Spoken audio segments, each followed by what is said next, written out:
Hello everyone, तो welcome to our YouTube channel that is chemistry Sarathi. तो जनाब स्वागत है आप सभी का हमारे आज के इस वीडियो में। तो आज हम बात करने वाले हैं जनरल ऑर्गेनिक केमिस्ट्री के सभी पीवाईक्यूज के बारे में जो कि जनवरी अटेम्प्ट 2023 में पूछे गए थे, राइट। एंड हमने अप्रैल अटेम्प्ट 2023 के पीवाईक्यूज ऑलरेडी अपलोड कर दिए हैं, तो आप जाइए देखिए। एंड हर बार की तरह आपको इस वीडियो के डिस्क्रिप्शन में जाना है, दी हुई पीडीएफ को डाउनलोड करना है, उसको प्रिंट मरवाना है, देन अकेले बैठकर टाइम बाउंड मैनर में सभी क्वेश्चंस को सॉल्व करना है। उसके बाद आकर के हमारे इस वीडियो सॉल्यूशन को देखना है ताकि आपका कोई भी डाउट रह न जाए, राइट।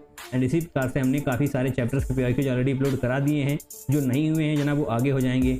2022, 2023 एंड 2024 के सभी पीवाईक्यूज हम करने वाले हैं। एंड निश्चित तौर पे आपको सभी पीवाईक्यूज की प्रैक्टिस भी करनी है, राइट। तो फिलहाल के लिए हम इस वीडियो को शुरू करते हैं बिना कोई टाइम वेस्ट करें। So yes, it's time for question number 1।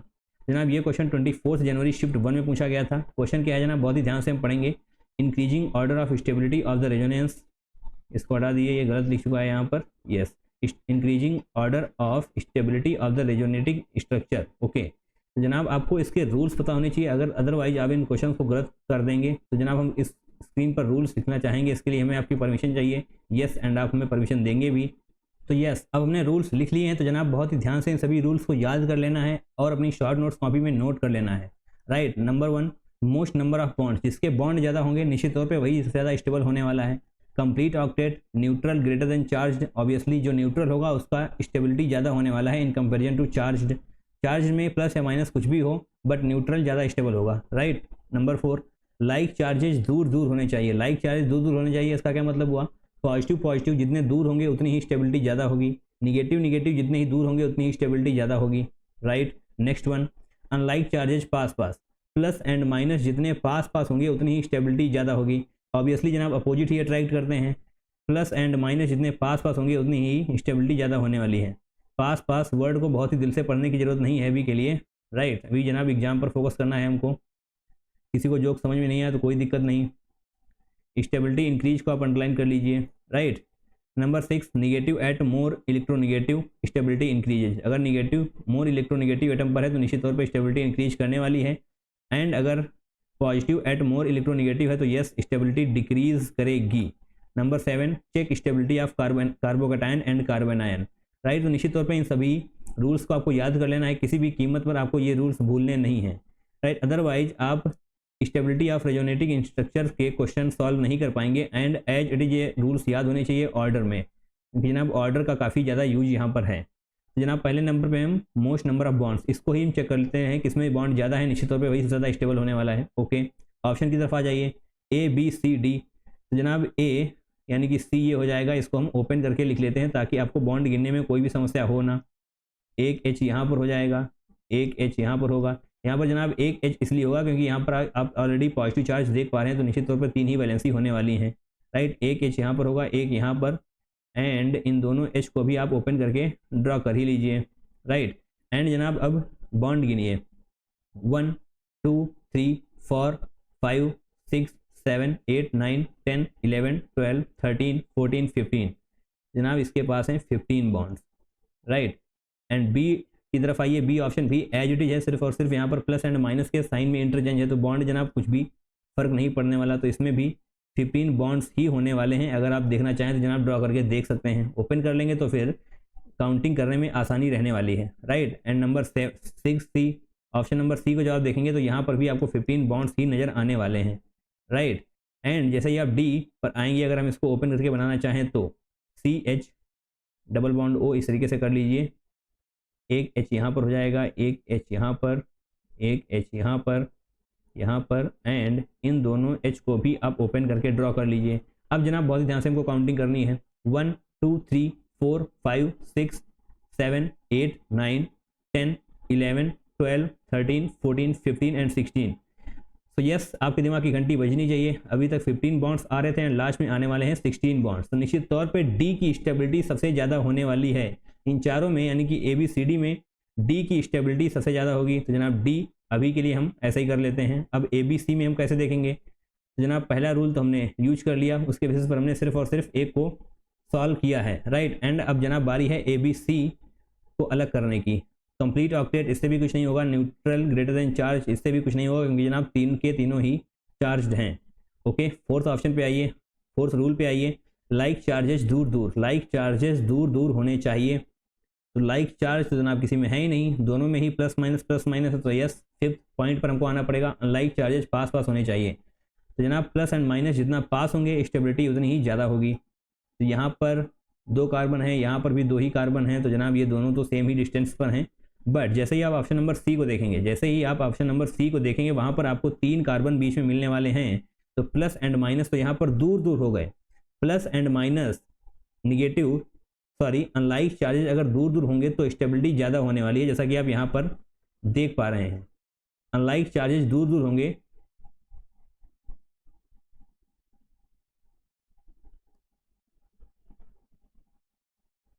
And अभी अभी आपने पढ़ा कि अनलाइक चार्जेस पास पास तो स्टेबिलिटी इंक्रीजेस, अनलाइक चार्जेस अगर पास पास हैं तो स्टेबिलिटी बढ़ जाएगी और अगर दूर दूर है तो स्टेबिलिटी डिक्रीज हो जाएगी। तो निश्चित तौर पर सी की स्टेबिलिटी सबसे कम होने वाली है, क्योंकि ए बी सी में यहाँ पर अनलाइक चार्जेस सबसे ज़्यादा दूर हैं। जनाब नीचे आ जाइए, डी सी इस तरीके से ड्रॉ कर लीजिए, क्योंकि सी की स्टेबिलिटी सबसे कम होगी, अभी अभी आपने देखा। एंड अब ए एंड बी की बारी है, ए एंड बी में किसकी स्टेबिलिटी ज़्यादा होगी, किसकी कम होगी। उसके लिए जनाब आगे बढ़िए, negative at more electronegative stability increases, positive at more electronegative stability decreases. But जैसे ही आप ए एंड बी को देखेंगे दोनों में ही कार्बन पर निगेटिव है, कार्बन पर पॉजिटिव है, कार्बन पर निगेटिव है, कार्बन पर पॉजिटिव है, तो यस इससे भी हम कुछ हासिल नहीं कर पाएंगे। Now seventh one, check stability of carbocation and carbanion. इसके लिए हमको जनाब इस स्ट्रक्चर को सही से ड्रॉ करना होगा। तो जो भी हमने ये बॉन्ड के लिए किया है इसको हटा दीजिए, तब जाकर हम आगे के लिए सॉल्व कर पाएंगे। राइट, बहुत ही ध्यान से हमको देखना है, इस क्वेश्चन को सॉल्व करना है। ए एंड बी काफ़ी ज़्यादा इंपॉर्टेंट हो चुके हैं अभी आपके लिए। राइट, तो यस हमने रफ कर लिया पूरी तरीके से, अब हम नया स्ट्रक्चर बनाएंगे ताकि आपको पूरी तरीके से समझ में भी आए। तो जनाब सी डबल बॉन्ड ओ को ऊपर ले लीजिए एंड एच को हम ऐसे कर लेंगे। ओके, तो आपको समझने में अभी तक कोई भी दिक्कत नहीं होगी। एंड कार्बन एंड ऑक्सीजन में ऑक्सीजन की इलेक्ट्रोनेगेटिविटी ज़्यादा होती है, पूरा दुनिया जानती है। राइट, तो यहाँ पर आ जाएगा डेल पॉजिटिव चार्ज। ओके, अब जनाब यहाँ पर आ जाइए, इसके पास है lone pair and lone pair होने की वजह से माइनस आई की तरह बिहेव करने वाला है। माइनस आई यानी कि जनाब इलेक्ट्रॉन खींचे जाएंगे, इलेक्ट्रॉन विड्रॉइंग ग्रुप हो जाएगा, इलेक्ट्रॉन यहाँ से खींचे जाएंगे। तो निश्चित तौर पर आप ये समझ पाएंगे कि डेल पॉजिटिव का इफेक्ट ज़्यादा होने वाला है माइनस आई से। जनाब आप समझ पाएंगे कि इलेक्ट्रोनेगेटिविटी की वजह से डेल पॉजिटिव का इफेक्ट ज़्यादा होने वाला है, डेल पॉजिटिव का इफेक्ट ज़्यादा होने वाला है। तो अभी के लिए हम इसको ही अंडरलाइन करेंगे, अब हम इसको बहुत ज़्यादा भाव नहीं देंगे। बी पर आ जाइए, बी ऑप्शन को देखिए, इसको भी इसी तरीके से ड्रॉ कर लीजिए। यहाँ पर जनाब एच होगा, यहाँ पर भी जनाब डेल्टा पॉजिटिव आने वाला है। ओके, इस तरफ भी आइए, यहाँ पर जनाब हो जाएगा लोन पेयर एंड अब वापस इस तरफ आ जाइए। डेल पॉजिटिव की वजह से जनाब इस तरीके से होने वाला है, यानी कि इलेक्ट्रॉन विड्रॉइंग होने वाला है। तो निश्चित तौर पे निगेटिव चार्ज यहाँ पर कम होने वाला है, यहाँ पर निगेटिव चार्ज कम हो रहा है एंड यहाँ पर निगेटिव चार्ज बढ़ रहा है। जनाब यहाँ पर कार्बन पे निगेटिव चार्ज कम हो रहा है, तो निश्चित तौर पे बी की स्टेबिलिटी ज़्यादा होने वाली है। यहाँ निगेटिव चार्ज कम हो रहा है, यहाँ पर निगेटिव चार्ज बढ़ रहा है, तो निश्चित तौर पे जनाब बी की स्टेबिलिटी ज़्यादा होने वाली है ए से। राइट, आपको ये चीज़ें समझ में आनी चाहिए। अब नीचे आते हैं, बी की स्टेबिलिटी ज़्यादा होगी ए से। तो जनाब हमको हमारा करेक्ट ऑर्डर मिल चुका है, आपने पहले ही डी एंड सी को आपने पहले ही अलग कर लिया है, तो ये है हमारा जनाब करेक्ट ऑर्डर डी बी ए सी। डिक्रीजिंग ऑर्डर अभी अभी हमने बोला, बट आपको किस में अरेंज करना है, इंक्रीजिंग ऑर्डर में। तो निश्चित तौर पर हम इस तरीके से करेंगे। Okay, just a second, C A B D,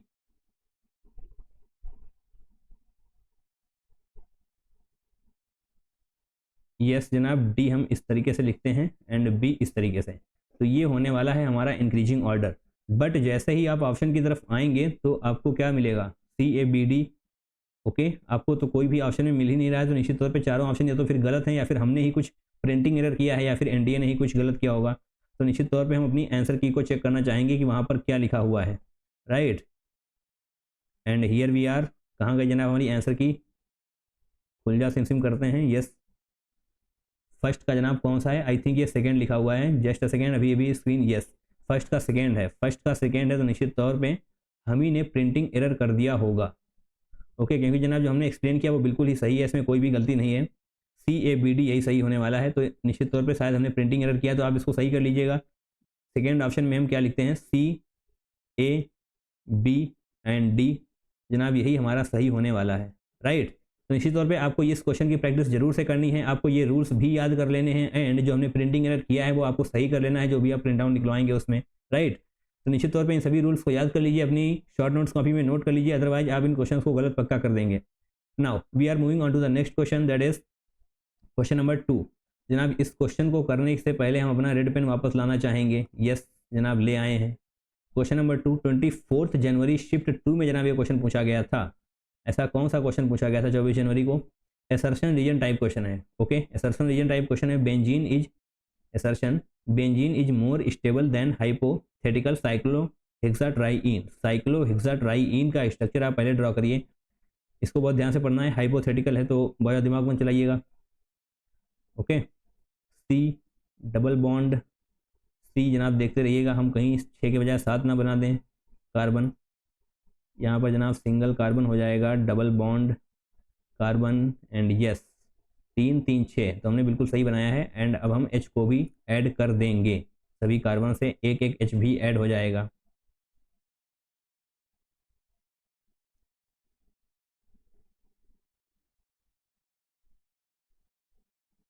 तो यस जनाब ये बन चुका है हमारा हाइपोथेटिकल साइक्लोहेक्साट्राइइन का स्ट्रक्चर, राइट। तो जनाब एसर्शन क्या है? Benzene is more stable than hypothetical cyclohexatriene, तो जनाब ये हो जाएगी हमारी बेंजीन। तो अभी आप बताइए कि यह बेंजीन ज़्यादा स्टेबल है या फिर ये साइक्लोहेक्साट्राइइन जो आपने बनाया है वो ज़्यादा स्टेबल है? ऑब्वियसली जनाब बेंजीन ही ज़्यादा स्टेबल है। क्यों ज़्यादा स्टेबल है? उसके लिए आप रीजन पढ़ लीजिए, रीजन भी ऑब्वियसली आपको सही मिलने वाला है। The delocalized pi electron cloud is attracted more strongly by nuclei of carbon atoms, बिल्कुल सही। delocalized pi electrons की वजह से ही benzene is more stable, benzene ज़्यादा स्टेबल है। तो यस असर्शन भी हमारा सही है एंड रीजन भी हमारा सही है एंड जनाब करेक्ट एक्सप्लेनेशन भी है। सब कुछ सही है तो गलत तो कुछ नहीं है इसमें। तो निश्चित तौर पे ऑप्शन नंबर 3 ही हमारा सही होने वाला है, राइट, क्योंकि जनाब यहाँ पर R is the correct explanation of A आप लिखा हुआ देख सकते हैं। ओके, तो जनाब ये क्वेश्चन बहुत ज़्यादा टफ तो हम नहीं बोलेंगे। नाउ क्वेश्चन नंबर 3, 25 जनवरी शिफ्ट 1 में पूछा गया था, विच of the following conformations will be the most stable. तो आपको ये पता होना चाहिए कि एंटी पोजीशन वाले ज़्यादा स्टेबल होते हैं। एंटी पोजीशन यानी कि बल्कि ग्रुप एंटी पोजीशन में होना चाहिए, वही सबसे ज़्यादा स्टेबल होने वाला है। बल्कि ग्रुप्स लिख ही देते हैं जनाब हम आपके लिए, बल्कि ग्रुप्स एंटी पोजीशन में होने चाहिए। तो देख लीजिए जनाब बल्कि ग्रुप्स कहाँ पर एंटी पोजीशन में है। तो यस ऑप्शन नंबर 1 आप देख पाएंगे, एक मिसाइल यहाँ पर है, एक मिसाइल यहाँ पर है, तो जनाब एंटी पोजीशन में, तो ये हो जाएगा बिल्कुल सही, राइट। एंड 1 2 3 4, तो निश्चित तौर पे सेकेंड थर्ड फोर्थ ऑप्शन में आप इनको एंटी पोजीशन में नहीं देख पाएंगे। अगर आपको इनके स्टेबिलिटी का ऑर्डर नहीं पता है तो जनाब ध्यान से सुनिए, ये क्वेश्चन ऑब्वियसली हो चुका है, इसका आंसर मिल चुका है, बट हम आगे के क्वेश्चन के लिए आपका कॉन्सेप्ट मजबूत करना चाहेंगे। जनाब देखिए क्या लिख रहे हैं हम, स्टेबिलिटी का ऑर्डर आपको आना चाहिए। सबसे ज़्यादा स्टेबल होता है एंटी, उसके बाद बारी आती है गॉची की, ओके, एंड देन जनाब बारी आती है पार्शियली इक्लिप्स्ड, PEC हम लिखेंगे, यस, एंड देन जनाब बारी आती है FEC, बोले तो फुली इक्लिप्स्ड, ओके, FEC। तो जनाब अब आप सेकेंड ऑप्शन को देखिए, सेकेंड ऑप्शन कौन सा है? सेकेंड ऑप्शन आप देख पाएंगे कि मिथाइल के ऊपर ही मिथाइल है, राइट, FEC, तो ये होने वाला है फुली इक्लिप्स्ड। तो निश्चित तौर पे सेकेंड वाला सबसे कम स्टेबल था, राइट, फुली इक्लिप्स्ड। ये क्या लिख दिया हमने? FCE नहीं, FCE नहीं, F, थोड़ी सी स्क्रीन हैंग कर रही है आई गेस, बट ओके आप इतना मैनेज कर सकते हैं। तो जनाब ये हो जाएगा fully eclipsed. And third option को देखिए, 60 डिग्री एंगल है दोनों मिसाइल के बीच में, आपको देखने में आ जाएगा 60 डिग्री एंगल है, तो निश्चित तौर पर ये होने वाला है गॉची फॉर्म। गॉची फॉर्म जनाब एंटी के बाद आती है स्टेबिलिटी ऑर्डर में। एंड ये कौन सा होने वाला है? 120 डिग्री है दोनों मिसाइल के बीच का एंगल, तो निश्चित तौर पे ये होने वाला है पार्शियली इक्लिप्स्ड, राइट। तो अगर आप ऑर्डर दोबारा से अरेंज करना चाहेंगे तो निश्चित तौर पे एंटी वाला सबसे पहला यानी कि 1 होने वाला है, 1 के बाद कौन सा होगा? 1 के बाद जनाब आएगा 3 के बाद आने वाला है 4 के बाद आने वाला है सेकेंड। तो ये हो जाएगा स्टेबिलिटी का ऑर्डर, बट हमसे ऑर्डर नहीं पूछा गया है तो हम यहाँ पर लिखेंगे भी नहीं। बट आपको एक चीज़ और याद रखनी है, जो भी हमने स्टेबिलिटी का ऑर्डर बताया वो तभी सही होगा अगर हाइड्रोजन बॉन्डिंग नहीं होगी, बट अगर हाइड्रोजन बॉन्डिंग हो रही होगी तो एंटी एंड गॉची स्विच कर जाएंगे। हाइड्रोजन बॉन्डिंग के केस में जनाब गॉची ज़्यादा स्टेबल होगा, फिर एंटी, फिर partially eclipsed and fully eclipsed. Partially eclipsed and fully eclipsed में कोई भी चेंज नहीं आता है, बट डेफिनेटली एंटी एंड गॉची में आपको रिवर्स ऑर्डर देखने को मिलेगा अगर हाइड्रोजन बॉन्डिंग है तो, राइट। तो निश्चित तौर पे आप इसको भी नोट कर लीजिएगा। फिलहाल के लिए हम क्वेश्चन नंबर 4 की तरफ बढ़ते हैं। जनाब क्वेश्चन नंबर 4 क्या है? Here it is question number 4।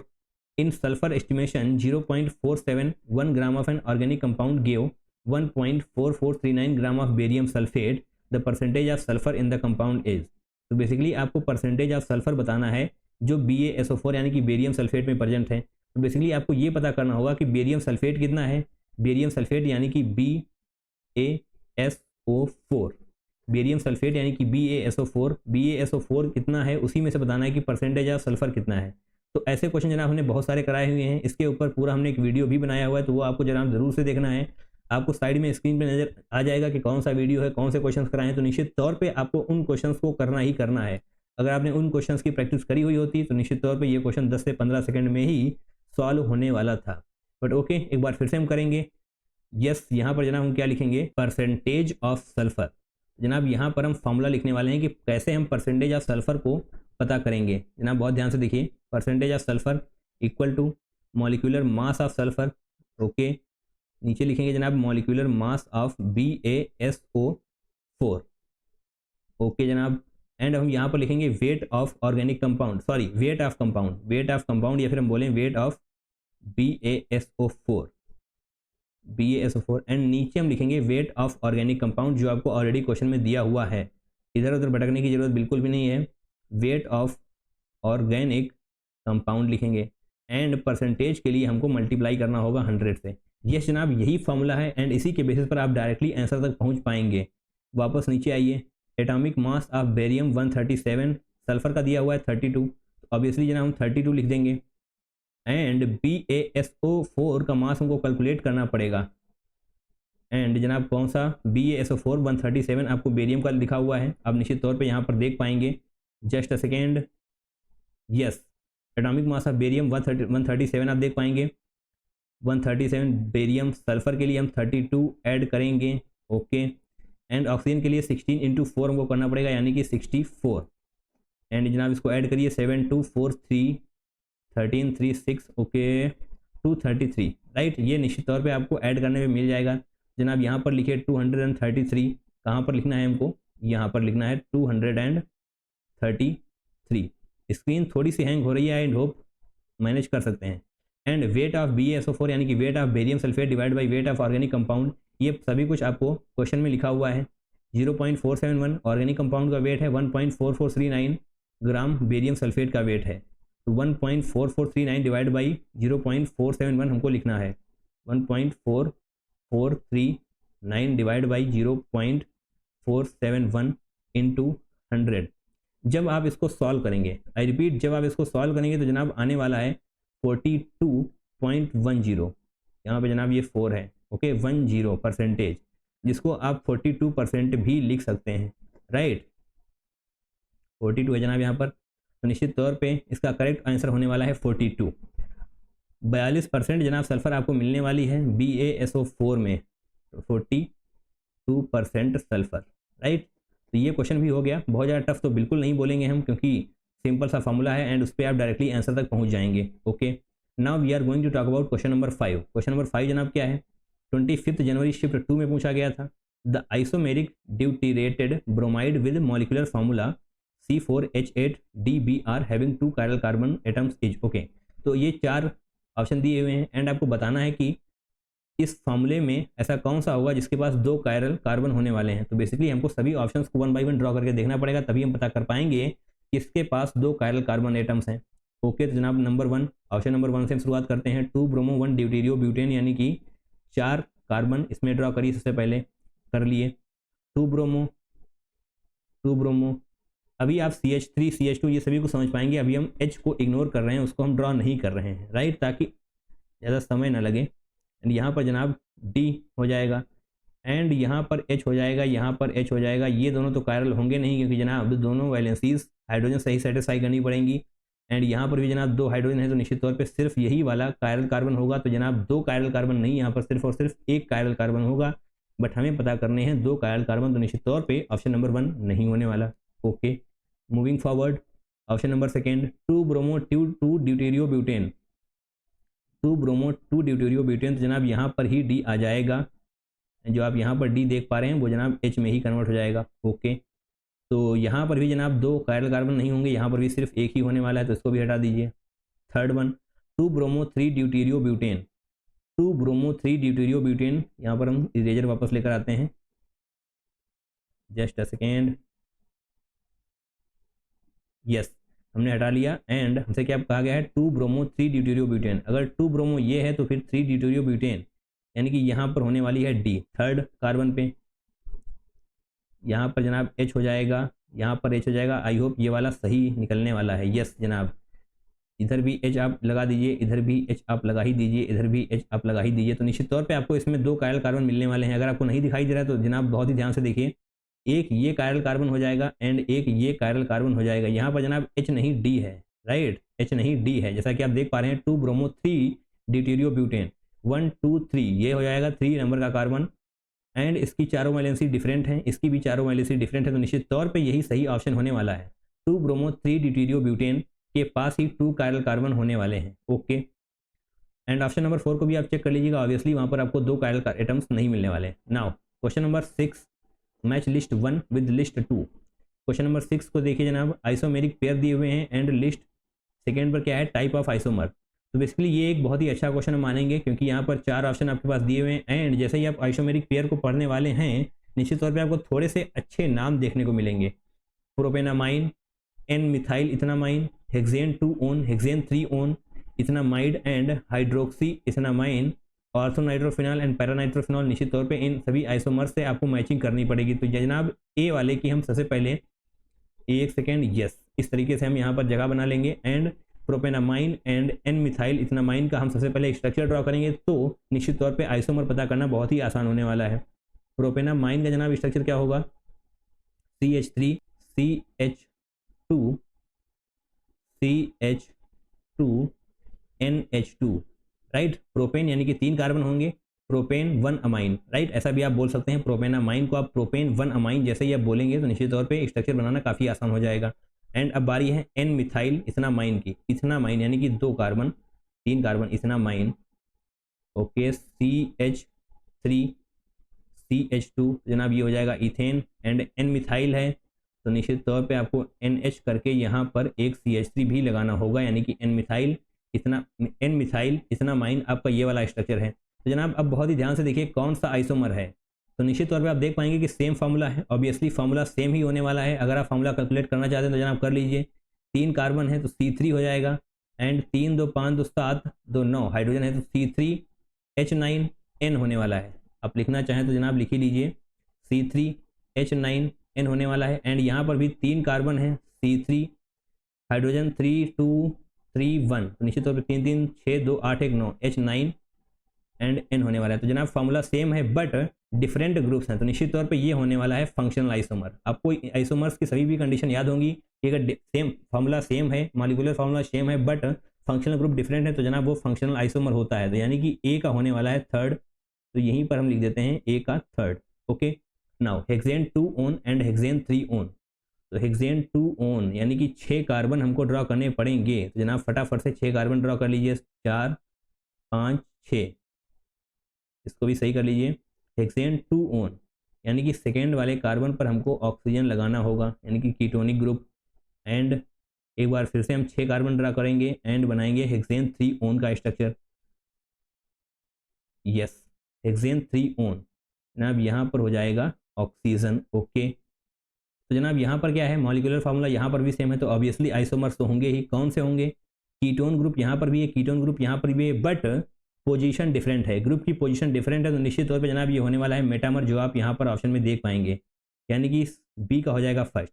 Molecular formula same है, कीटोन ग्रुप की पोजीशन डिफरेंट है, ग्रुप की पोजीशन डिफरेंट यानी कि वो होने वाला है metamer. Okay, now see ethanamide and hydroxyl ethanamine, तो जनाब ये है थोड़ा सा अच्छा स्ट्रक्चर, तो इथेनामाइड का स्ट्रक्चर आपको आना चाहिए।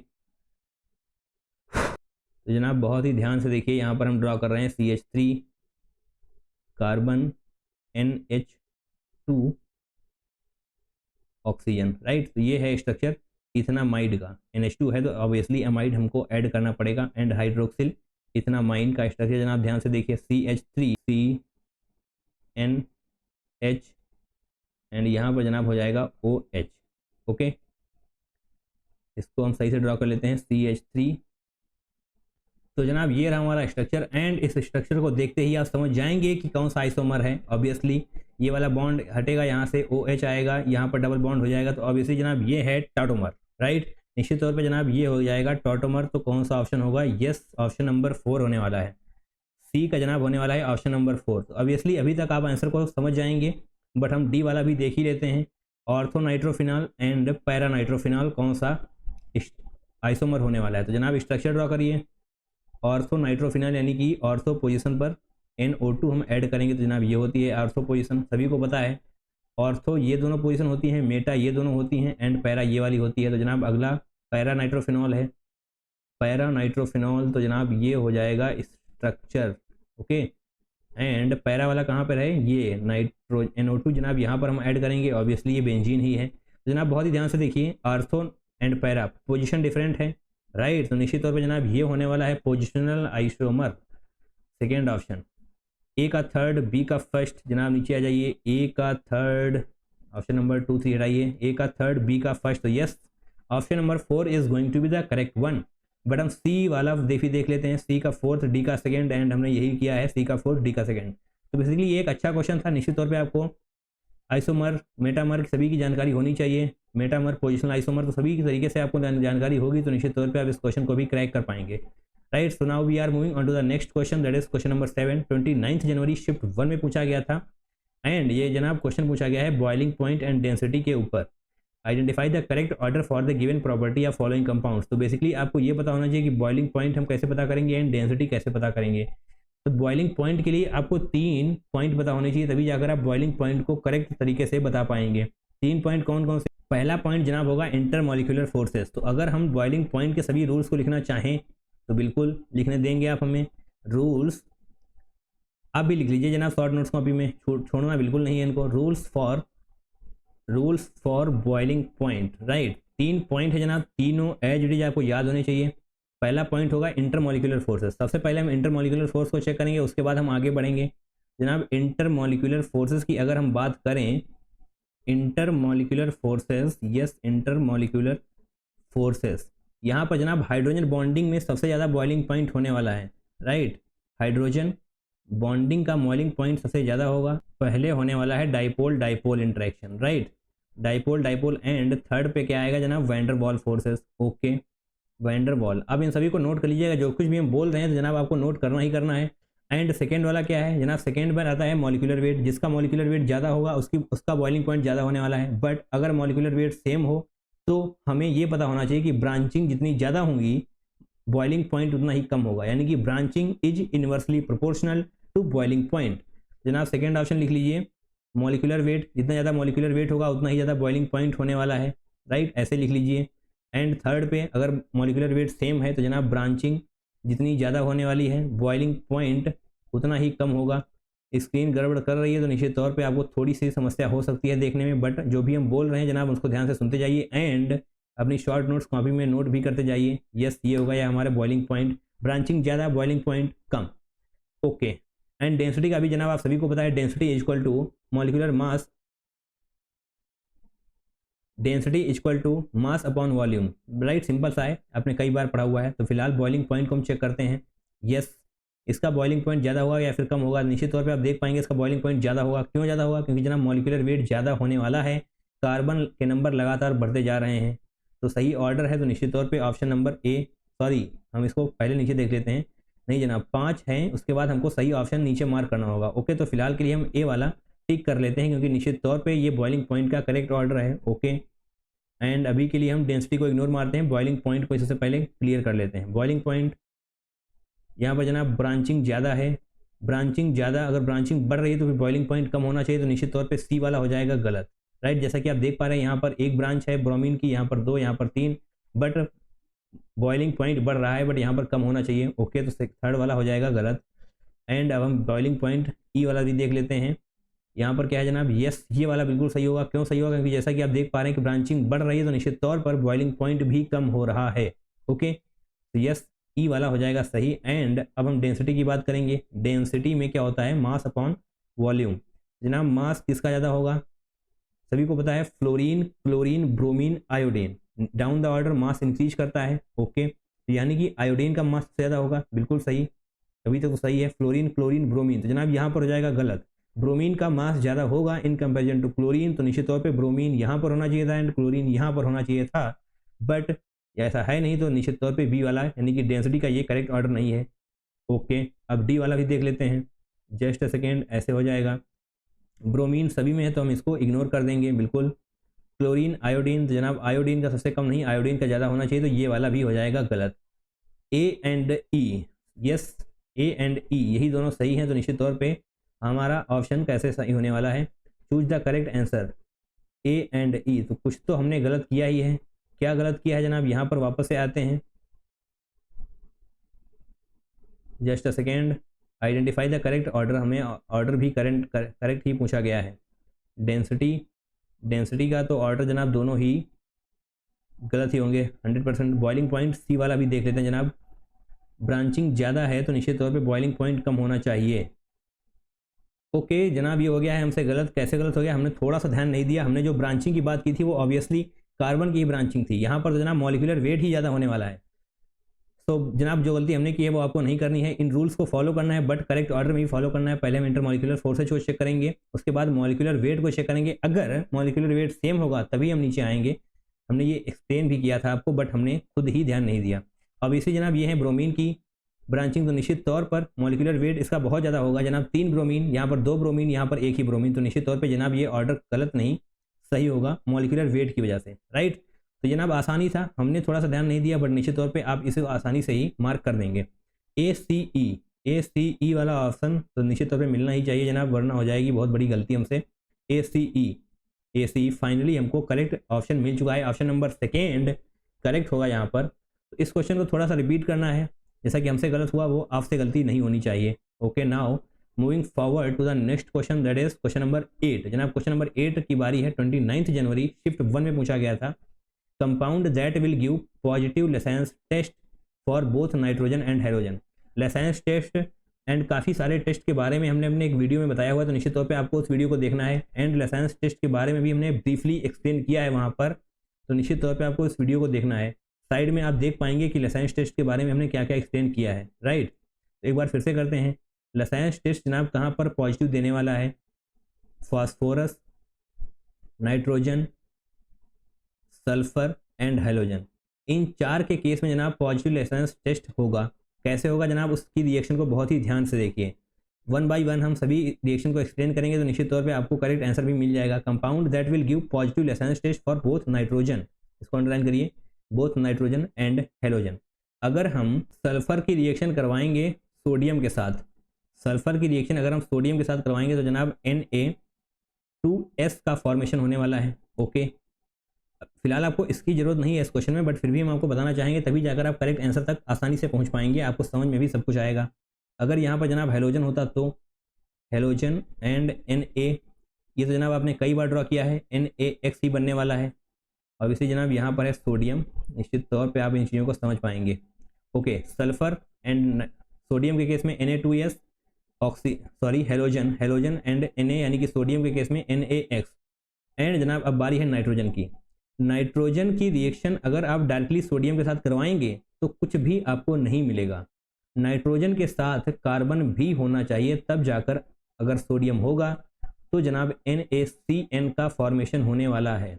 ओके, एंड अगर हम सल्फर की बात करें तो जनाब सल्फर प्लस नाइट्रोजन, जो कि आप यहाँ पर, सॉरी सल्फर नहीं जनाब, हेलोजन की बात की गई है यहाँ पर, जस्ट अ सेकेंड हम इसको हटाएंगे, हेलोजन की बात की गई है।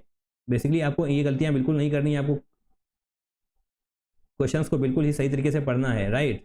तो यहाँ पर जनाब हम X लिखेंगे, X यानी कि halogen, fluorine, chlorine, bromine, iodine सभी को रिप्रेजेंट कर रहा है, X। नाइट्रोजन जनाब यहाँ पर हो जाएगा NaCN। तो निश्चित तौर पे अब आपको समझ में आ चुका होगा कि कौन सा सही होने वाला है, बोथ नाइट्रोजन एंड हेलोजन। जनाब नाइट्रोजन की रिएक्शन तभी कंप्लीट होगी अगर वहाँ पर कार्बन होगा। अगर जनाब रिएक्टेंट में कार्बन ही नहीं होगा तो जनाब रिएक्शन कंप्लीट ही नहीं होने वाली।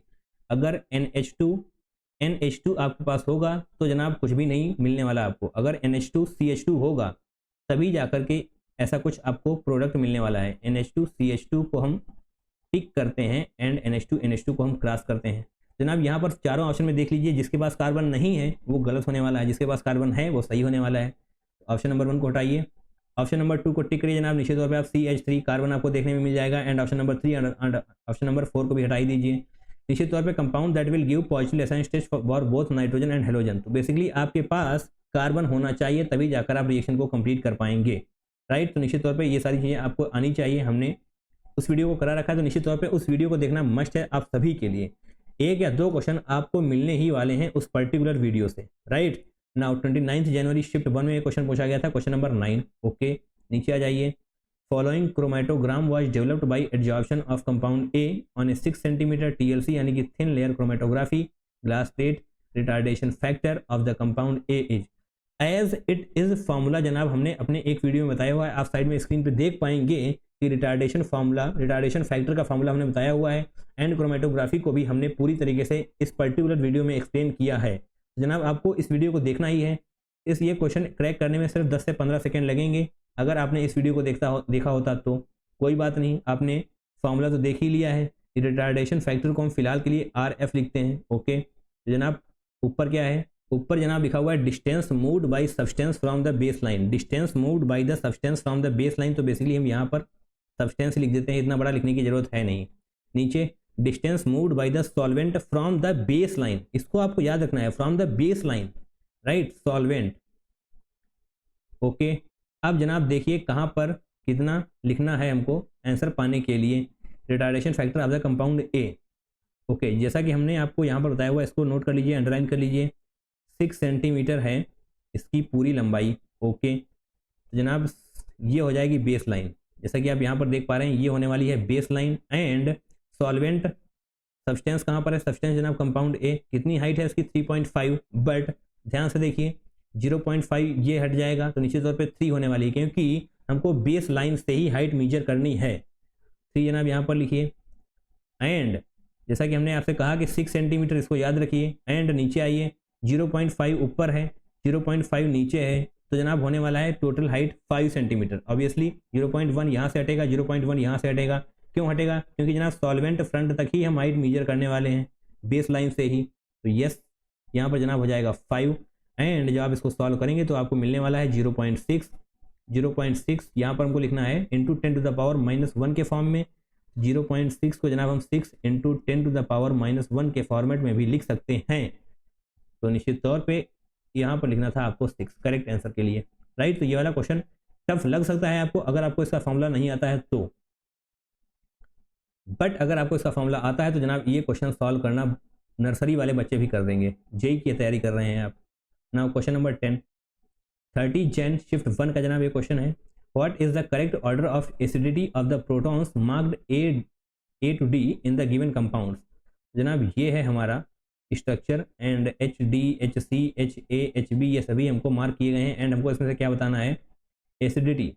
तो जनाब करेक्ट ऑर्डर ऑफ एसिडिटी बताना है, तो एसिडिटी का एक क्वेश्चन और आ ही गया। यस, एसिडिटी यानी कि H+ कितनी जल्दी हट जाएगा, तो निश्चित तौर पे यहाँ पर हम H+ सभी में रिमूव करेंगे, माइनस ड्रॉ करेंगे, फिर देखेंगे स्टेबिलिटी का ऑर्डर, तो निश्चित तौर पे हम एसिडिटी के ऑर्डर तक पहुँच जाएंगे।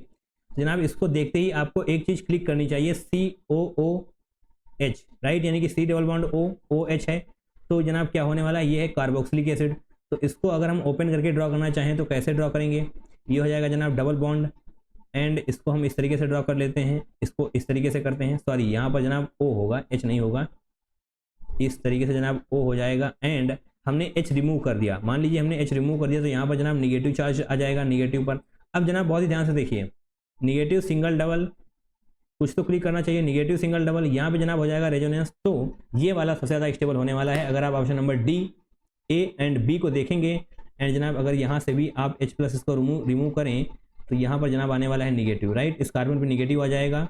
यानी कि अगर आप बहुत ही ध्यान से देखें तो जनाब ये दोनों तरफ रेजोनेंस करने वाला है, इस तरफ भी रेजोनेंस करेगा, इस तरफ भी रेजोनेंस करेगा, बट यहाँ पर डीलोकलाइजेशन की वजह से, सॉरी आई थिंक हमने यहाँ पर पहले रेजोनेंस बोल दिया था, सॉरी, यहाँ पर डीलोकलाइजेशन होगा। डीलोकलाइजेशन की वजह से ही सी वाला ज़्यादा एसिडिक होने वाला है, यानी कि एच सी ज़्यादा एसिडिक होने वाला है। तो फिलहाल के लिए हम ऐसे लिख देते हैं, ओके डी, ओके तो डी को हम बाद में देखेंगे, हालांकि ये सी के बाद डी ही होने वाला है। अगर आप option number sorry H A and H B को देखें तो निश्चित तौर पे आप समझ पाएंगे कि डी वाली की एसिडिटी ज़्यादा होने वाली है। तो अभी के लिए हम ऐसे ही लिख देते हैं, यस, बहुत ही आसानी तरीके से आप ए बी एंड सी में अलग कर पाएंगे। एंड अगर आप इसको हटाते हैं तो निश्चित तौर पे इस वाले कार्बन पर निगेटिव आएगा, इसको हटाएंगे तो जनाब यहाँ पर निगेटिव आएगा, एंड यहाँ पर निगेटिव जनाब सही से नहीं बनेगा। एंड निश्चित तौर पे बी वाले की स्टेबिलिटी, सॉरी बी वाले की एसिडिटी कम होने वाली है, बी की एसिडिटी कम होगी इन कंपैरिजन टू ए। तो निश्चित तौर पे जनाब सी डी ए बी ये होने वाला है इंक्रीजिंग ऑर्डर, नहीं सॉरी डिक्रीजिंग ऑर्डर, हमसे क्या पूछा गया है, करेक्ट ऑर्डर। तो ओके इंक्रीजिंग डिक्रीजिंग आपको ऑप्शन में नजर आ जाएंगे। C D A B obviously ये हाइड्रोजन है, C D A B, C D A B, yes option number 2 हमारा सही हो जाएगा, हाइड्रोजन ऐसे ही लिखना है आपको, ऑप्शन नंबर 2 करेक्ट हो जाएगा। तो बेसिकली इस क्वेश्चन को आपको 1 से 2 बार रिपीट करना ही करना है, तब जाकर आप आसानी से समझ पाएंगे। आपको बेसिकली हाइड्रोजन हटाना है, निगेटिव चार्ज बनाना है, तो आपको सब कुछ आसानी से नज़र आ जाएगा। निश्चित तौर पे आपने जीओसी को अच्छे तरीके से पढ़ा है अभी तक। And yes question number 11 30 Jain shift 2 का क्वेश्चन है, the most stable carbocation for the following is. सभी नाइट्रोजन के पास लोन पेयर हैं तो जनाब ड्रॉ कर ही लीजिए निश्चित तौर पे, ओके इस तरीके से आएगा जनाब, यहाँ पर तो नहीं बन पाएगा, यहाँ पर भी सिंगल डबल नहीं बन पाएगा, बट यहाँ पर बन जाएगा, बहुत ध्यान से देखिए, इस तरीके से हो जाएगा। एंड ये वाला जनाब डबल बॉन्ड यहाँ पर आ जाएगा, एंड ये वाला डबल बॉन्ड यहाँ पर आ जाएगा, राइट। अगर आप ड्रॉ करना चाहें तो जनाब हम इसको ऊपर ही ड्रॉ कर देते हैं। तो basically yes here it is NH2, तो जनाब ये लोन पेयर जब यहाँ पर आएगा तो हो जाएगा डबल बॉन्ड।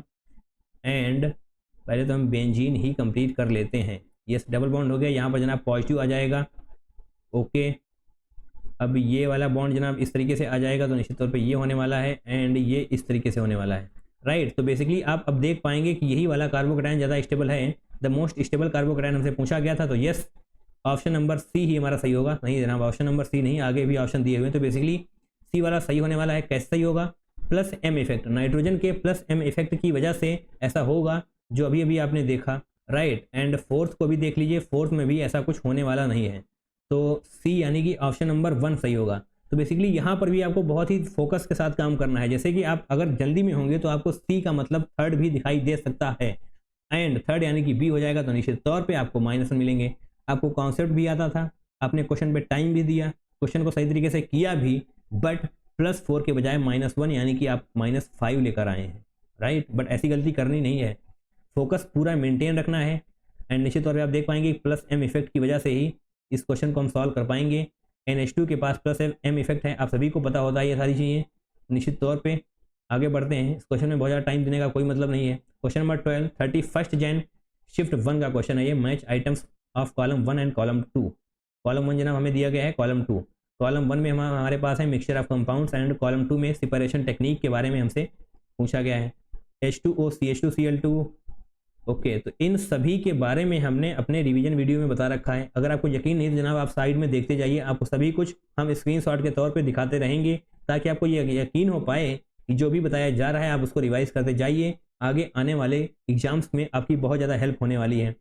H2CH2Cl2 को अलग करने के लिए हम किस टेक्निक का यूज करेंगे, तो बेसिकली आपको ये पता होना चाहिए कि H2O CH2Cl2 यहाँ पर डेंसिटी के बेसिस पर ही हम अलग कर पाएंगे। तो डेंसिटी के केस में हमें डिफरेंशियल सॉल्वेंट एक्सट्रैक्शन का यूज करना होता है, यानी कि जो मिक्सचर आप देख पा रहे हैं ए में, यानी कि H2O CH2Cl2 को अलग करने के लिए हमें इसका यूज करना पड़ेगा। तो यस ए का होने वाला है सेकेंड। एंड ये जो भी बना हुआ है आप इसको आसानी से अलग कर पाएंगे, इसकी वजह से जनाब यहाँ पर होने वाली है हाइड्रोजन बॉन्डिंग, राइट। यहाँ पर होने वाली है hydrogen bonding, and hydrogen bonding की वजह से जनाब कॉलम क्रोमेटोग्राफी को यूज करना पड़ेगा हमें इस मिक्सचर को अलग करने के लिए। तो जनाब आपको ये सभी कुछ पता होना चाहिए कि यहाँ पर डेंसिटी की वजह से डिफरेंशियल सॉल्वेंट एक्सट्रैक्शन का यूज होने वाला है, एंड यहाँ पर हाइड्रोजन बॉन्डिंग की वजह से कॉलम क्रोमेटोग्राफी का यूज होने वाला है, यानी कि बी का होने वाला है third. Okay that's it. Kerosene naphthalene, इसको बेसिस निश्चित तौर पे इसको अलग करने के लिए हमें यूज करना पड़ेगा boiling point. Kerosene and naphthalene को यूज अलग करने के लिए हमें बॉइलिंग पॉइंट यानी कि फ्रैक्शनल डिस्टिलेशन का यूज करना पड़ेगा, राइट। सी का हो जाएगा 4th, आप लिखते जाइए। एंड निश्चित तौर पे जो लास्ट है वो क्रिस्टलाइजेशन भी होगा, क्यों होगा, C6H12O6 NaCl। जैसे ही आपने देखा NaCl तो यानी कि क्रिस्टलाइजेशन का फॉर्मेशन होने वाला है, तो निश्चित तौर पे डी के लिए हम 1 का यूज करेंगे। तो बेसिकली आपको एक बार फिर से बताना चाहेंगे, H2O CH2Cl2 के केस में हमें डेंसिटी से पता करेंगे कि डिफरेंशियल सॉल्वेंट एक्सट्रैक्शन का यूज होगा। एंड यहाँ पर जनाब हाइड्रोजन बॉन्डिंग, तो निश्चित तौर पे column chromatography and kerosene naphthalene fractional distillation क्यों होगा, क्योंकि जनाब यहाँ पर बॉइलिंग पॉइंट डिफरेंस चाहिए। C6H12O6 NaCl obviously because of crystallization. A का सेकेंड 1 2 को हटाइए, बी का कॉलम क्रोमेटोग्राफी, बी का थर्ड, तो yes option number 3rd is going to be the correct one. C का जनाब 4th, सी का 4th, डी का 1st, यस। तो बेसिकली इन सभी चीज़ों के बारे में हमने एक वीडियो में बताया हुआ है, आपको उस वीडियो को जरूर से देखना है। जितने भी एग्जाम्पल बताए गए हैं सभी एग्जाम्पल्स को याद कर लेना है, क्योंकि जनाब वही एग्जाम्पल्स बार बार रिपीट होते हैं, जनाब कुछ भी छोड़ना नहीं है। निश्चित तौर पे ये क्वेश्चन अलग से आते हैं तो निश्चित तौर पे काफ़ी लोग गलत कर सकते हैं। Question number 31st Jain shift 1 का क्वेश्चन है, consider the following reaction, propanal methanal and dilute NaOH heat. Dilute NaOH heat को देखकर आपको समझ जाना चाहिए कि ये क्वेश्चन जनाब एल्डोल कंडेंसेशन का, NaCN and then H3O positive यानी कि ओके। तो बेसिकली हमें को प्रोपेनल एंड मिथेनल का ड्रा करना पड़ेगा, तो निश्चित तौर पे हम प्रोडक्ट बी तक पहुंच पाएंगे। तो बेसिकली ये है जनाब एक अच्छा क्वेश्चन, क्योंकि जैसे ही हमने अपने ऑप्शंस की तरफ देखा, optical active racemic mixture, neutral racemic mixture, okay, तो जनाब दिमाग हिल गया। ये है बहुत ही शानदार क्वेश्चन, बहुत ही ध्यान से स्क्रीन पर दिमाग बना रहना चाहिए। तो जनाब सबसे पहले हम प्रोपेनल का स्ट्रक्चर ड्रॉ करते हैं एंड मिथेनल का भी ड्रॉ कर ही लेंगे। प्रोपेनल यानी कि जनाब CH3 CH2 C double bond OH SM open करके ड्रॉ कर लेते हैं। आगे मिथेनल जनाब ये तो बहुत ही आसान, जस्ट सीखे हैं, इसको हटाइए। मिथेनल के केस में जनाब HCH double bond O। And जैसा कि आप जानते हैं कि डाइल्यूट NaOH एंड हीट, इसको हम यहाँ पर लिख देते हैं। इन दोनों यानी कि एल्डोल कंडेंसेशन रिएक्शन में एक एक्सेप्टर होता है, एक डोनर होता है। तो ऑब्वियसली आप सीधे तौर पे आपको यहाँ पर देखने में नजर आ जाएगा ये यानी कि प्रोपेनल जो आप यहाँ पर देख पा रहे हैं, प्रोपेनल वही होने वाला है एक्सेप्टर एंड ये मिथेनल होने वाला है डोनर। तो फिलहाल के लिए हम NaOH एंड हीट ये लिख देते हैं, तो आपको समझ में आ जाना चाहिए कि ये होने वाली है एल्डोल कंडेंसेशन रिएक्शन। जनाब क्या बनने वाला है, यहाँ से यहाँ से ऑक्सीजन जाएगा एंड यहाँ से H2O, ये दोनों जाने वाले हैं। तो कैसे जाएंगे उसको देखने के लिए आपको रेड पेन चाहिए। इस तरीके से जनाब होगा, बहुत ही ध्यान से देखना है हमको। यहाँ से ये हाइड्रोजन तो इस तरीके से जाने वाला है, तो जनाब क्या बनेगा, इस तरीके से आप देखेंगे तो निश्चित तौर पे आपको CH3 एज इट इज लिखना है एंड इस कार्बन पर अब ये वाला CH2 जुड़ जाएगा। इस तरीके से जनाब ये CH2 लग जाएगा एंड यहाँ पर तो as it is CH and C double bond O रहने वाला है, ओके। तो जनाब अब आपको देखने में नज़र आ जाएगा कि NaCN एंड H3O पॉजिटिव है, तो यानी कि हाइड्रोलिसिस भी होने वाला है। तो फिलहाल के लिए हम यहाँ पर NaCN यानी कि Na+CN- लिखते हैं। ये जो CN- आप देख पा रहे हैं, ये वाला निगेटिव यहाँ पर अटैक करेगा, राइट। तो जनाब क्या बनने वाला है उसको बहुत ही ध्यान से देखिए, CH3CCH एंड CN जनाब यहाँ पर अटैक करेगा, तो निश्चित तौर पे CH2CN बनने वाला है एंड ये वाला डबल बॉन्ड ऐसे हो जाएगा एंड ये ऐसे हो जाएगा, राइट। जनाब ड्रॉ भी कर लीजिए, CH2CN इस तरीके से जनाब हो जाएगा एंड जैसा कि हमने आपसे कहा कि ये वाला डबल बॉन्ड यहाँ पर आ जाएगा, तो निश्चित तौर पे ये हो जाएगा एंड ये इस तरीके से हो जाएगा, तो निश्चित तौर पे जनाब ओके यहाँ पर O निगेटिव हो जाएगा, राइट। हमने बिल्कुल सही तरीके से ड्रॉ किया है। अगर आपको समझ में नहीं आया हमने ऐसा क्या किया, तो जनाब बहुत ध्यान से देखिए। ये जो निगेटिव आप देख पा रहे हैं वो जनाब इस कार्बन पर अटैक करेगा, ये वाला डबल बॉन्ड ऐसे हो जाएगा एंड ये वाला डबल बॉन्ड इस तरीके से हो जाएगा, तो निश्चित तौर पे ऑक्सीजन पे निगेटिव आने वाला है, जो आप यहाँ पर देख पा रहे हैं, ओके। अब जनाब हाइड्रोलिसिस के बाद क्या होने वाला है, हाइड्रोलिसिस के बाद जो होने वाला है उसको भी हम ऐसे ही ड्रॉ कर लेते हैं। आफ्टर हाइड्रोलिसिस क्या होने वाला है, ये O निगेटिव OH में कन्वर्ट हो जाएगा, राइट। तो जनाब ये सिंगल ही बॉन्ड होगा CH एंड आप बहुत ही ध्यान तरीके से देखने वाले हैं, यहाँ पर जनाब डबल बॉन्ड हो जाएगा ऑक्सीजन पर, यस हो जाएगा एंड CH2CN इस तरीके से होने वाला है, CH2CN इस तरीके से होगा एंड जनाब यहाँ पर हाइड्रोजन हो जाएगा। आपको हम फिलहाल के लिए ऐसे ही दिखा देते हैं, यस ये जनाब बनने वाला है। और अब आप बहुत ध्यान से देखिए, यहाँ पर जनाब अब होने वाला है टॉटोमराइजेशन। टॉटोमराइजेशन होने के बाद क्या होगा, उसके लिए हम थोड़ी सी स्क्रीन ऐसे करते हैं एंड यहीं पर हम आपको ऑप्शन में दिखा देंगे कि कैसे होने वाला है टॉटोमर। एंड यहाँ पर येलो पेन हम सबसे पहले लेकर आते हैं। तो एक बार H एबो द प्लेन होगा एंड उस केस में CH2CN बिलो द प्लेन होगा, फिर H बिलो द प्लेन होगा, CH2CN एबो द प्लेन होगा, राइट। ये सारी चीज़ें आपको समझ में आनी चाहिए क्योंकि जनाब ये प्लेनर स्ट्रक्चर है। तो एक बार हम इस तरीके से ड्रॉ कर लेते हैं। अगर ये इस तरीके से होगा तो जनाब ये एबो द प्लेन होगा एंड हम दूसरे कलर से ड्रॉ करना चाहेंगे क्योंकि बार बार जनाब हम पूरा स्ट्रक्चर ड्रॉ नहीं करना चाहते। आप कर लीजिएगा, राइट। एक बार ऐसे कर लीजिए तो इसको हम जनाब ऐसे कर लेंगे। निश्चित तौर पे आप समझ पाएंगे कि ग्रीन पेन के केस में हाइड्रोजन एबो द प्लेन है, CH2CN बिलो द प्लेन है एंड येलो पेन के केस में हाइड्रोजन बिलो द प्लेन है एंड CH2CN एबो द प्लेन है, राइट। निश्चित तौर पे आप इतना सब कुछ देख सकते हैं एंड ये दोनों इक्वल अमाउंट में होंगे। ये दोनों यानी कि एक बार जो H आपने एबो द प्लेन बनाया है, एक बार बिलो द प्लेन बनाया है, तो दोनों केस में इक्वल अमाउंट में होने वाले हैं। इक्वल अमाउंट यानी कि एक होने वाला है प्लस, एक होने वाला है माइनस, यानी कि एक होने वाला है डेक्स्ट्रो, एक होने वाला है लीवो। आप सभी को पता है कि प्लस के केस में होता है डेक्स्ट्रो रोटेटरी, माइनस के केस में होता है लीवो रोटेटरी। दोनों इक्वल अमाउंट में है तो निश्चित तौर पर रेशमिक मिक्सचर होने वाला है। तो जनाब अभी के लिए लिख लीजिए racemic mixture, right. Racemic mixture होने वाला है क्योंकि जनाब दोनों ही इक्वल अमाउंट में पाए जाएंगे। ओके जनाब, हमने रेशमिक मिक्सचर लिख लिया है। अब एक चीज़ पर और से ध्यान देना है, CN जनाब C ट्रिपल बॉन्ड N होता है, right. C triple bond N इस तरीके से होता है। जब आप इन बॉन्ड्स को तोड़ेंगे तो जनाब तोड़ ही दीजिए। तोड़ेंगे क्या, यहाँ पर H मिल जाएगा, यहाँ पर H मिल जाएगा, यहाँ पर H मिल जाएगा। बेसिकली हमने तीनों बॉन्ड तोड़े हैं तो यहाँ पर 3 H आने वाले हैं एंड यहाँ पर 3 OH आने वाले हैं, राइट। 3 OH आने वाले हैं एंड आप सभी को पता है कि जनाब कार्बन पर जब 2 H ही स्टेबल नहीं होते हैं, 2 OH ही स्टेबल नहीं होते तो 3 OH कहाँ से स्टेबल हो जाएंगे, तो निश्चित तौर पे H2O निकल जाएगा। H2O जैसे ही निकलेगा तो जनाब क्या बचेगा यहाँ पर, बहुत ही एक सेकेंड हम स्क्रीन नीचे करते हैं एंड जो कुछ बचने वाला है यहाँ पर हम एक बार फिर से पूरी तरीके से ड्रॉ करना चाहेंगे। CH3 C एंड H हम फिलहाल अभी के लिए ऐसे ही ड्रॉ कर लेते हैं। आप समझ चुके हैं कि ये है रेशमिक मिक्सचर, तो अभी के लिए हम ऐसे ही ड्रॉ करेंगे CH एंड यहाँ पर डबल बॉन्ड O था एंड अब जो यहाँ पर कार्बन है उसमें सब कुछ होने वाला है, नहीं सॉरी CH2 एंड अब जो कार्बन है उसके पास ही सब कुछ होने वाला है जनाब। H2O इससे अलग हो जाएंगे तो निश्चित तौर पे C double bond O OH यहाँ पर आपको देखने को मिल जाएगा, राइट। तो बेसिकली जनाब यही है हमारा प्रोडक्ट B। जो प्रोडक्ट B यहाँ पर कहा गया है यही है हमारा। अब देख भी सकते हैं C5 यानी कि 5 कार्बन, तो निश्चित तौर पे 1 2 3 4 5 5 कार्बन हो गए। H8 तो 1 2 3 4 4 5 6 7 8 जनाब 8 H हो चुके हैं। 3 ऑक्सीजन, तो 1 2 3 3 ऑक्सीजन। यहाँ पे आपको कुछ भी अगर समझ में नहीं आ रहा तो जनाब आसानी से आप अपनी कॉपी पे ड्रॉ कर सकते हैं कागज कलम का यूज करके, राइट।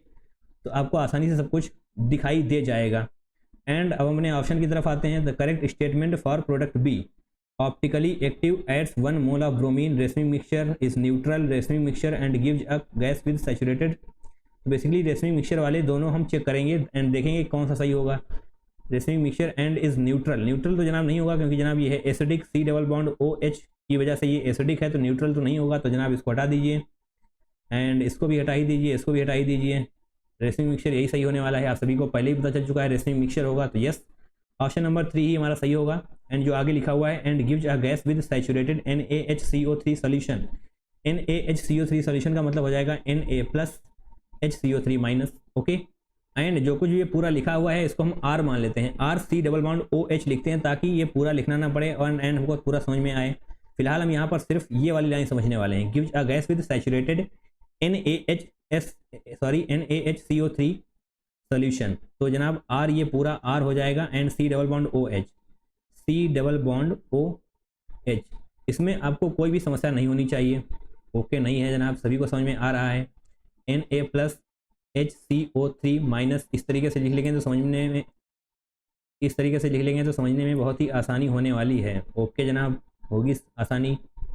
अब जो बनने वाला है वो क्या बनेगा, RC double bond ONA, right. RC double bond ONA। निश्चित तौर पे आपको ये सारी चीज़ें समझ में आ रही हैं तो ये बहुत ही अच्छा क्वेश्चन है, आपको रिपीट करना पड़ेगा। आगे देख लीजिए H2CO3 बनने वाला है, H2CO3। एंड H2CO3 होता है हाईली अनस्टेबल।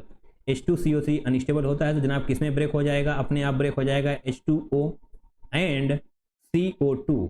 एंड CO2 क्या होता है, कार्बन डाइऑक्साइड, सभी को पता है। CO2 गैस होती है जो कि आपको यहाँ पर नजर आ रहा था, racing mixture and gives a gas with saturated NaHCO3 solution. जो भी आपने यहाँ पर बनाया था उसको हमने RC⋯OH लिखा, एंड जैसे ही आप इसकी रिएक्शन करवाएंगे NaHCO3 के साथ तो CO2 गैस रिलीज होने वाली है। कैसे होगी वो आप देख चुके हैं, H2CO3 का फॉर्मेशन होगा, वो होता है अनस्टेबल, तो H2O एंड CO2 में अलग हो जाएगा। Right, crystal clear. Crystal clear तो जनाब नहीं होगा पहली बार में, ऑब्वियसली आपको 1 से 2 बार रिवीजन करना पड़ेगा इस पर्टिकुलर क्वेश्चन का, तब जाकर आप पूरी तरीके से इस क्वेश्चन को अपने दिमाग में बिठा पा रहे होंगे। राइट, तो आपको ये सारी चीज़ें पता होनी चाहिए। रेसिंग मिक्सचर क्यों हो जाएगा, क्योंकि जनाब 2 इक्वल अमाउंट में स्ट्रक्चर होने वाले हैं, 2 इक्वल अमाउंट में स्ट्रक्चर होंगे, प्लस माइनस डेक्स्ट्रो रोटेटरी, तो निश्चित तौर पे रेसिंग मिक्सचर ही होने वाला है। राइट, डाइल्यूट NaOH हीट, निश्चित तौर पे एल्डोल कंडेंसेशन होगा। तो ये बेहद ही शानदार क्वेश्चन था। एंड अब हम आगे बढ़ेंगे, क्वेश्चन नंबर 14 को भी करेंगे। 31 जनवरी शिफ्ट 2 का क्वेश्चन है ये। An organic compound C4H11N shows optical activity and gives N2 gas on treatment with HNO2. Okay, the compound A reacts with PHSO2Cl2. PHSO2Cl2 पढ़ते ही आपके दिमाग में घंटी बजनी चाहिए। Producing a compound which is soluble in KOH, ये line पढ़ते ही सब कुछ क्लियर हो जाना चाहिए। The structure of A।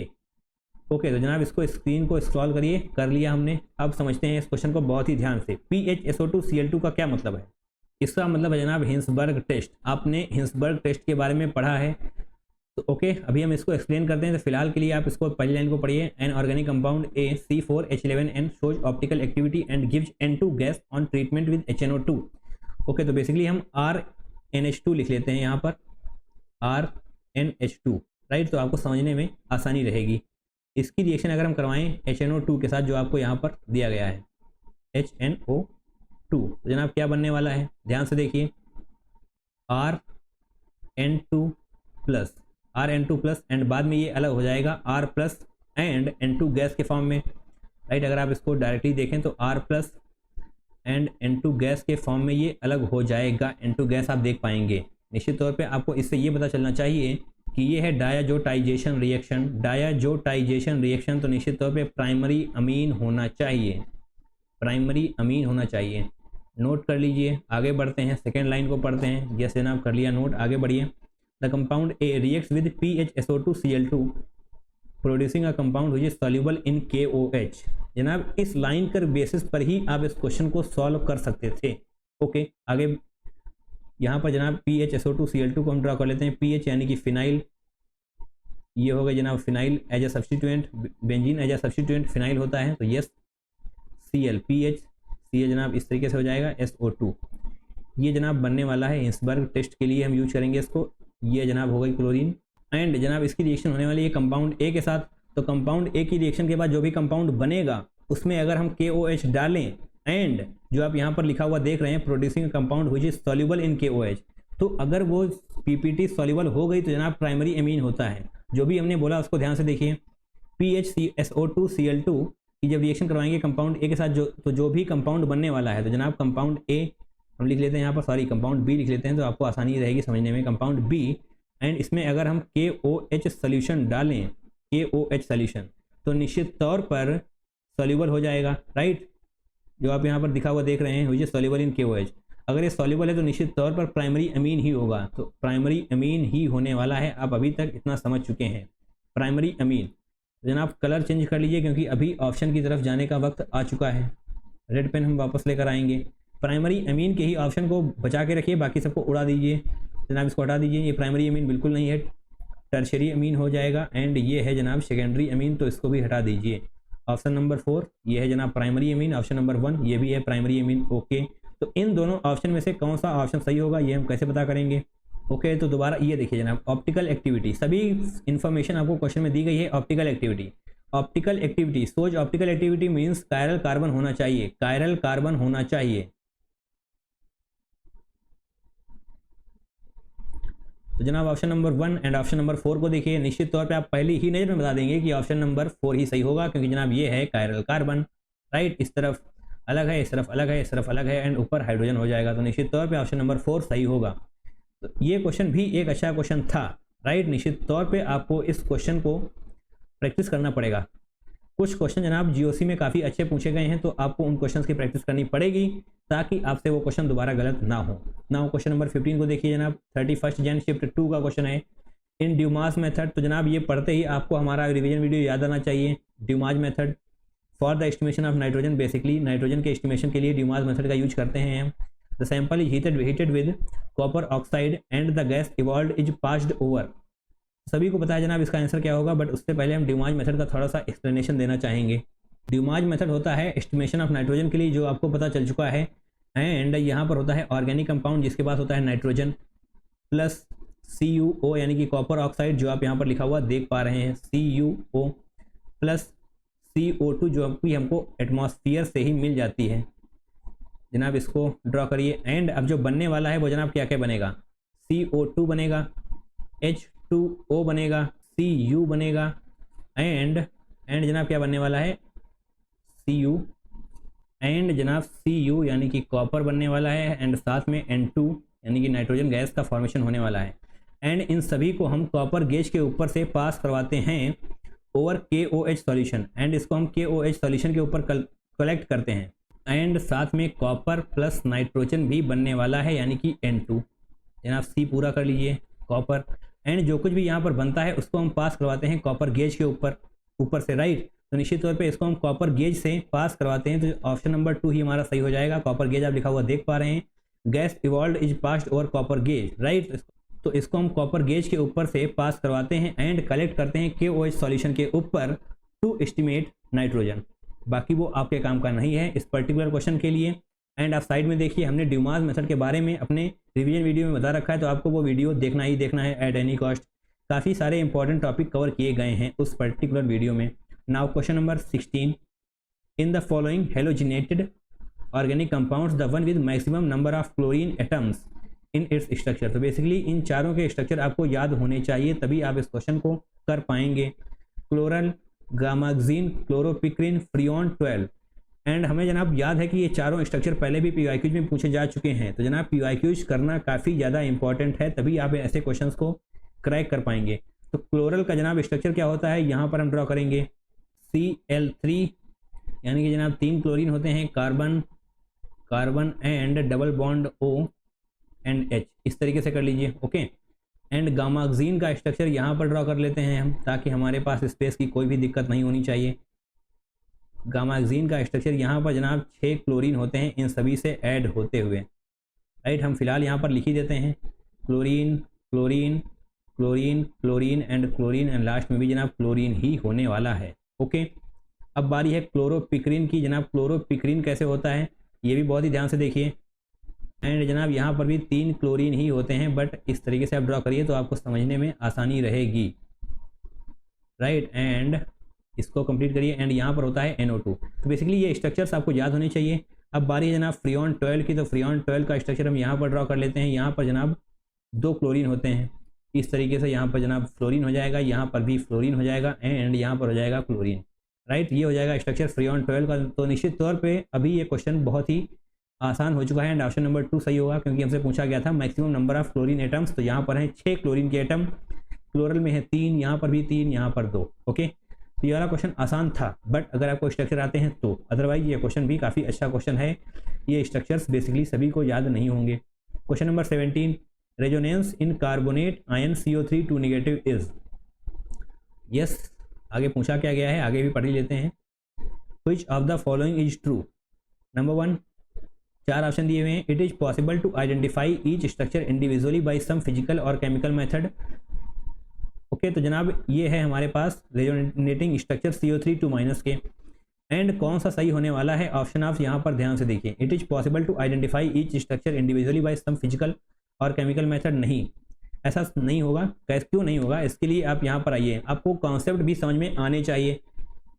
तो जनाब ध्यान से देखिए, ये सभी हैं रेजोनेंस स्ट्रक्चर, राइट। रेजोनेंस के स्ट्रक्चर हैं, एंड ये सब हाइपोथेटिकल होते हैं, ऐसा कुछ एक्चुअल में एग्जिस्ट ही नहीं करता है। तो जनाब एक्चुअल में अगर एग्जिस्ट ही नहीं करता है तो फिजिकल केमिकल मेथड से अलग क्या करोगे, राइट। तो जनाब ये होते हैं सभी हाइपोथेटिकल, जो भी आप यहाँ पर देख पा रहे हैं वो हाइपोथेटिकल हैं, हम सिर्फ समझने के लिए ड्रॉ करते हैं।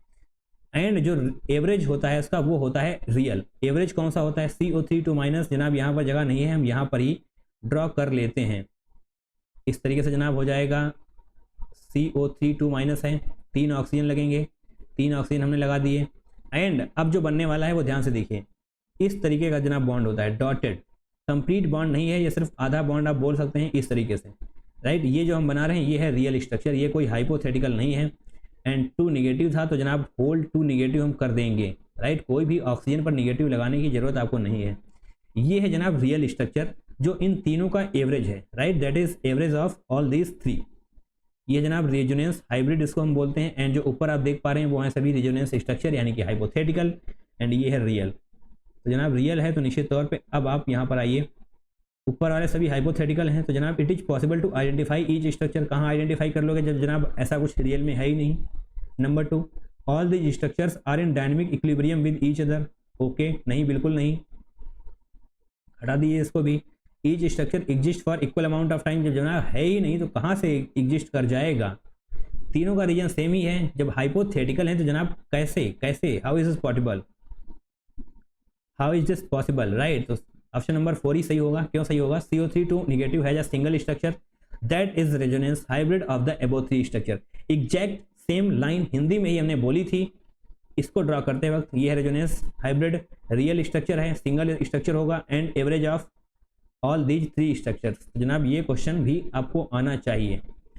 Now question number 18, first Feb shift 1 का क्वेश्चन है जनाब ये। The total number of chiral compounds हैं, कायरल कार्बन नहीं, अंडरलाइन कर लीजिए, गलत हो जाएगा वरना। Total number of chiral compounds from the following. तो जनाब कायरल कंपाउंड्स यानी कि ऑप्टिकल एक्टिव होना चाहिए, तो प्लेन ऑफ सिमेट्री नहीं होनी चाहिए, प्लेन ऑफ सिमेट्री एग्जिस्ट नहीं करनी चाहिए। तो जनाब ऑप्शन पे देखिए, ओके, तो जनाब यहाँ पर प्लेन ऑफ सिमेट्री एग्जिस्ट नहीं करेगी। ऑब्वियसली आप देख पाएंगे कि ऐसे आप ड्रॉ करेंगे या फिर ऐसे ड्रॉ करिए, कैसे भी ड्रॉ कर लीजिए, प्लेन ऑफ सिमेट्री एग्जिस्ट नहीं करने वाली। तो यस, ये होने वाला है। बाकी हमको टोटल नंबर अकाउंट करने हैं, तो बेसिकली अभी इसको ऐसे ही टिक करके रखिए। एंड जनाब यहाँ पर भी आप प्लेन ऑफ सिमेट्री ड्रॉ नहीं कर पाएंगे, ऐसे करेंगे तो निश्चित तौर पे नहीं होने वाली। तो यस, इसको भी टिक कर लीजिए। यहाँ पर जनाब ये कायरल हो जाएगा। नीचे आ जाइए, एंड जैसे ही आप नीचे आएंगे तो जनाब बहुत ही आसानी से आप देख पाएंगे कि यहाँ पर प्लेन ऑफ सिमेट्री ड्रॉ होने वाली है। प्लेन ऑफ सिमेट्री यानी कि ये हो जाएगा ऑप्टिकल इनएक्टिव। ऑप्टिकल इनएक्टिव यानी कि इसको काट दो जनाब, इसको काउंट नहीं करना है।